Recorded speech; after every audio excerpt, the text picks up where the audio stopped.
start with Mr. Myers. You're up there, sir. No, I haven't gotten together with Nick yet on the 284 agreement. Harper's Corner, the letter is in the works, okay, for that project. And as of right now, I haven't done anything on the pilot station with the trucks, so that's been on. Right. Just for record, letter to who? No, the letter from the residents on Parker's Corner, they're working on the letter. To who? That's in the work. Probably to DOT, general. Yeah. To DOT, that's all. DOT, yeah. I mean, if I put letter written, nobody's gonna know what, to DOT. Right. Yes, I'm sorry. To change the corner there. Yeah, for the project there on Parker's Corner and Jeffers Church Road.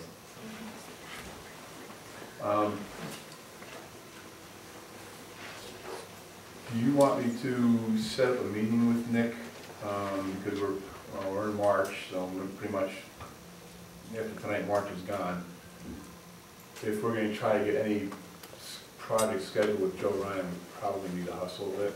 I'll try to touch base with him this week. I did get a call from a resident on Overlook that he wants his drainage ditch dug out a little bit. So that's definitely one. Where is that? Overlook Lane. It backs up right now. We thought we'd get to before the freeze. But he called, and so I'd like to get that on the agenda. And then do with the whole Willow Run with the stones. So I know me, Joe, Nick were out sweeping last year, so I'd like to address that a little bit if we could. And then if there's other projects Nick wants to talk about. Okay. Joe, any questions for Bob? Now, except, the Parker's Corners, there are similar designs in Montgomery County, that could be used as a model. I'm thinking specifically for Princetown Road, dumps onto 5S, just shy of Granville Block. And for what it's worth. Pardon me? There's samples in Rotterdam. They've done the same thing. Yeah. Luke, anything for Mr. Myers? Mr. Edwards? No, thanks, Bob. And Mr. Esposito? Town Hall reducing heat and air conditioning costs. I think we've already had, Joe had mentioned he was looking over our electric bills over here and notes that they have gone down. I shut off the condensers outside. Apparently the air conditioning and the heating system are a combined unit in this building. And the air conditioning condensers run continuously in the winter. That's all I did was pull the breakers off now, so certainly reduce the cost. Do we want to, is there a chance we can maybe start quoting or pricing out the motion lights? Yes. So do we leave the room, the lights go off for a few minutes? Okay, sorry. And Trooper Barracks, we're still working on getting bids for that. Got to talk with them again about the amount of money we have is going to be limited in what they want done for their room over there that they want remodeled, and it's supposed to be done this year, so I'm working on that. That's about it for the town hall. Other than, I'm still would like to do before, I noticed you have over here about the gazebo, but this road over here, I'm thinking over here, we have to do something before we replace this gazebo out here to try to limit the traffic from coming around. If anybody has any other suggestions, I'm still would like to talk with Nick about maybe shutting off the half of the road so that trucks can't come in and make a turn around. I think it's important before we replace the gazebo. That's why I haven't had the dumpster removed yet, because I didn't want any more damage done out there, maybe taking down the flagpole. So maybe we can talk to Mr. Joe Ryan about what the plan is out there. I spoke with him the other day, and I forgot to mention that to him, but I will give him a call, see what he has to say. But I'd like Nick to be involved in it since he's in charge of the road. So. Yeah. And Mr. Myers is our liaison. Yeah.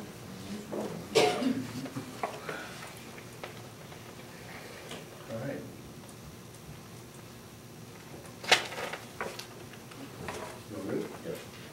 Bob, anything from Mr. Edwards, or Mr. No, sounds good. Joe? Well, I think, you know, having returned from vacation and seeing that the rates for Niagara Mohawk, for National Grid, have gone up significantly, that it bodes well for the solar project coming this one, increase the savings the town's going to realize. So, I mean, all things considered, and seeing in the vouchers this week signing off, I mean, we spend a lot of money every month to National Grid. And for this building, for the gazebo, for George, the pump houses, I mean, it's significant dollars. So let's keep our fingers on Mr. Edwards, anything from Mr. Esposito? Is there any update to, Pardon is there any update to the solar project? Yes, he had that down later, so I didn't get into it, but we can talk about it now if you'd like. Yeah, I thought you told us that, I thought you said it done. So, Well, he's got, he asked about the solar project and he had it listed. Now, the solar project is gonna start within the next month. The only problem is, we talked with New York Light Energy because we're in the process of working with the Sheriff's Department about the substation here. We might have to change the inverter and increase the solar arrays if there's an addition put onto the building for the Sheriff's Department. So we're waiting to hear from them on that, and I haven't heard anything back yet. I'm assuming they have a meeting tonight, and they'll be back to us tomorrow or within the next day as to what their plans actually are. And while we're on that subject, they are very interested in having a substation here, and they would like to be in as soon as possible. I know Mike has talked about a transition period over here and possibly an addition onto the building, so, and with us giving up, what, 3 offices we were talking about at the time, 2 to 3 offices, until they could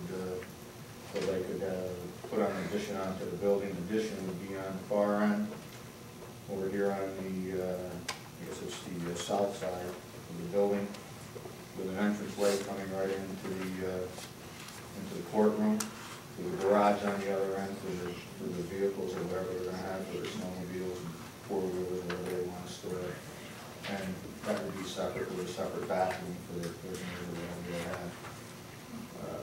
That's what we're talking about right now, and I haven't heard anything back yet from them. So. just to expand a little bit on that, so what we're proposing, obviously, you know, for the Sheriff's Department, it's a huge savings. You know, mileage-wise, it's a great location for them. It's pretty centrally located here in western Connecticut County. For citizens, for the residents of our town, it's great. It's another police coverage. I mean, you got to come out of here, whichever way they're going to go, east, north, or north, east, west, south.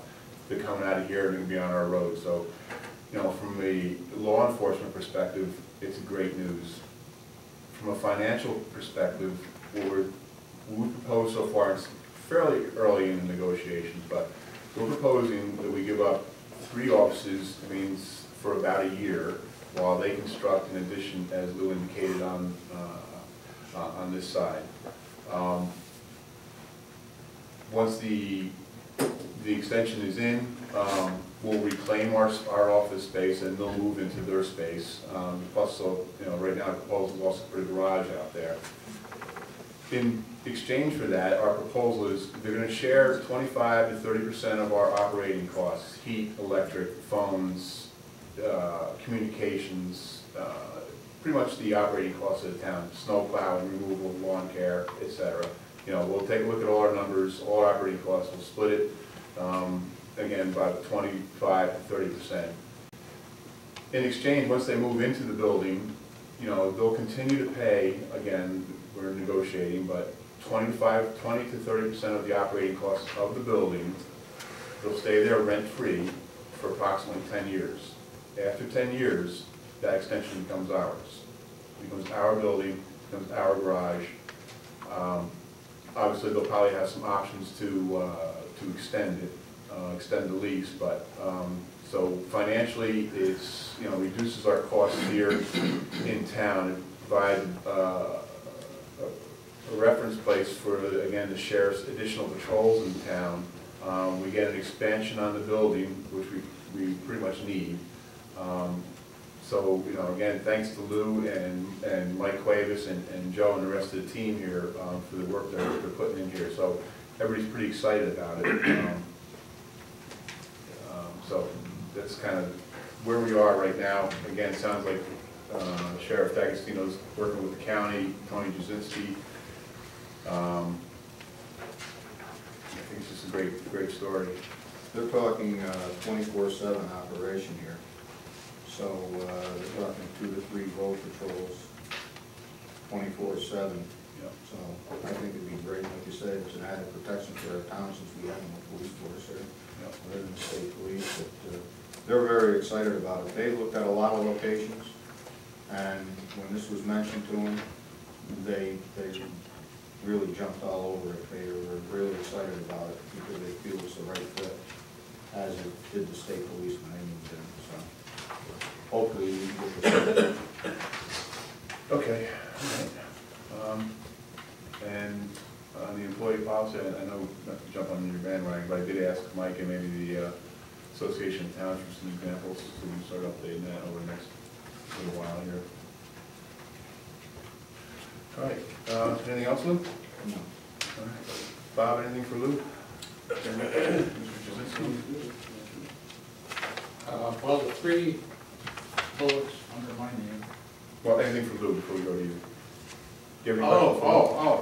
No, other than to thank him for really a lot of work, good work. And hit my Thank hand. you. Mr. Edwards? Thanks, Lou. Mr. Jasinski, you're up.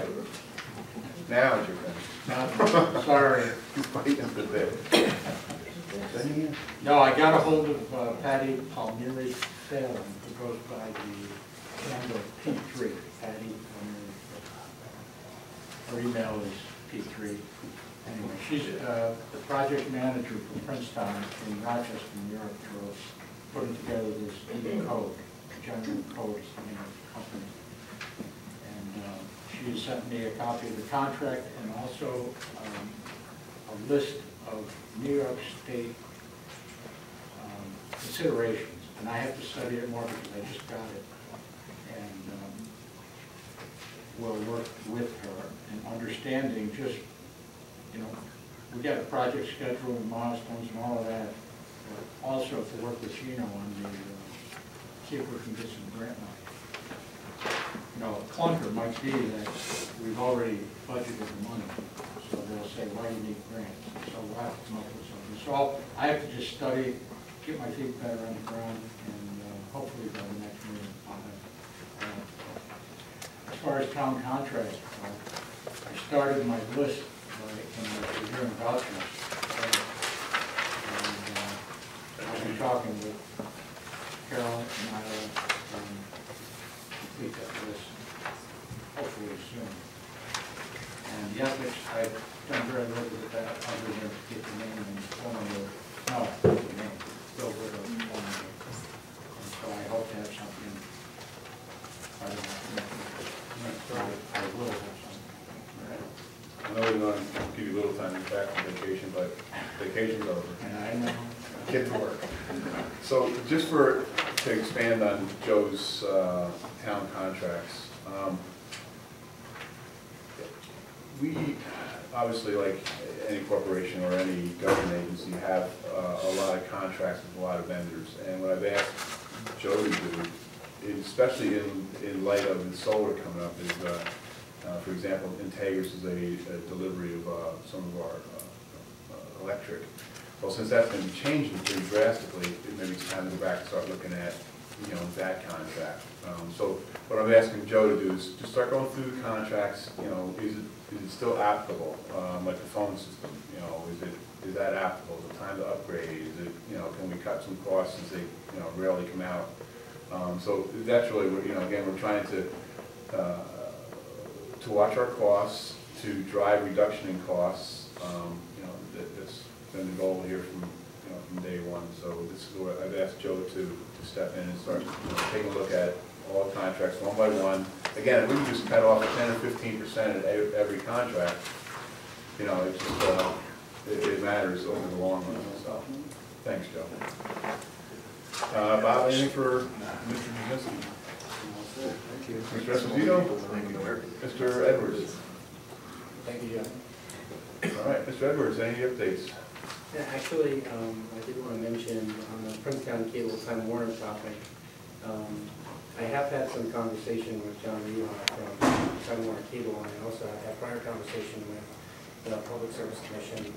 Since I've been on the town board, this is probably the single biggest feedback point that I've received from residents in looking for either additional services and or potentially even any services in some situations. And specific to the Time Warner acquisition, it's my understanding that kind of tied to seeker, there is no intent to make any changes to anything that would have any impacts. They're really just buying the existing infrastructure that's there. So it's been communicated to me. They also did inquire about the level of service that was intended to be delivered. I know that had come up as a question from a couple of folks. And what was described to me was that Time Warner has one level of service that they uniformly deliver to all the areas that they serve. So there isn't plans for there to be a different level of service, channels, quality, or anything like that here in Princetown and Rotterdam or Albany or anywhere else where they deliver services. They have one level of service they're able to deliver to all their customers. That's the way they operate. So I just thought I'd share that information that I got from Time Warner.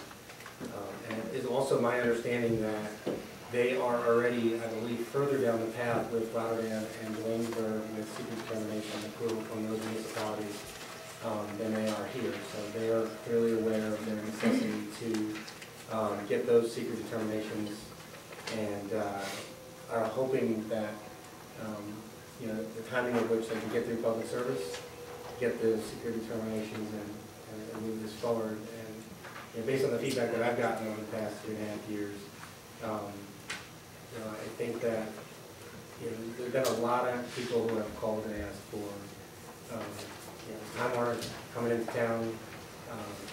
So I think this will be very well received and in our best interest to make sure we don't hold up the process for the residents. So, that's it. Thank you, Todd. Bob, anything for John? Well, thank you, sounds good. Joe? In your experience, there's points that Mr. Koza brought up, the overlap, the Princetown cables going into the other half and have an effect on them. I think that the once the acquisition is done and if they're getting that buttoned up in this process. Okay. Obviously, Time I just Warner noticed it the other day, that's why I brought it obviously, up. Time Warner So. has agreements in those areas Yes. around us already, so it'll just. But there's nothing from stopping the town currently from denying service to Princetown cable people in the town of Rotterdam right now. You understand what, because there's no Right, but they're not franchise agreement. Discount board?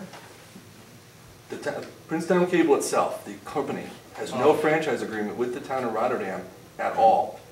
So they've stepped across and utilized public right-of-ways in the town of Rotterdam without a franchise agreement. And this franchise agreement is, it's really just a tax applied to the, one piece of it is a tax applied to the people buying cable service at a 5% rate or a 2% rate or a 1% rate, which gets passed down to the customer. So that you can choose that percentage rate if you've seen in Glenville. But there's been maybe a collection of tax for the people inside Rotterdam, whatever your percentage rate is, just like when they changed over Glenville to 2%, Time Warner collecting 5%. I don't know. There could be a monetary issue sitting out there that you guys should be aware of that the corporation may not have. They may have collected money that may be due back to people in the town of I mean, Rotterdam. nobody's gonna be left high and dry, right? Not that I know of. I'm not sitting there saying cut the wire. I'm saying there's an issue here where they've extended past and they've utilized town right-of-ways, which is technically against the law because you guys have gone out of your way to have a cable franchise. The town of Rotterdam has a cable franchise with 2 different companies. And the Princetown Cable people should be honoring Rotterdam's franchise by not overstepping their bounds. Do you see that's the catch-22 to this thing.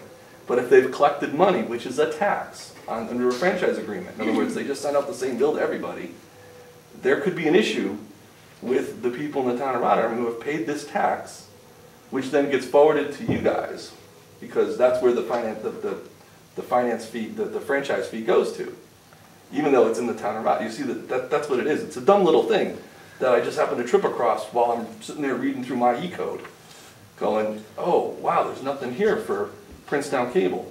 And what it is, sorry to take this away from your meeting, but downstate, I installed a cable system for a school, and they were good old-fashioned cable, just like this, Cablevision, just like you guys have, wonderful company.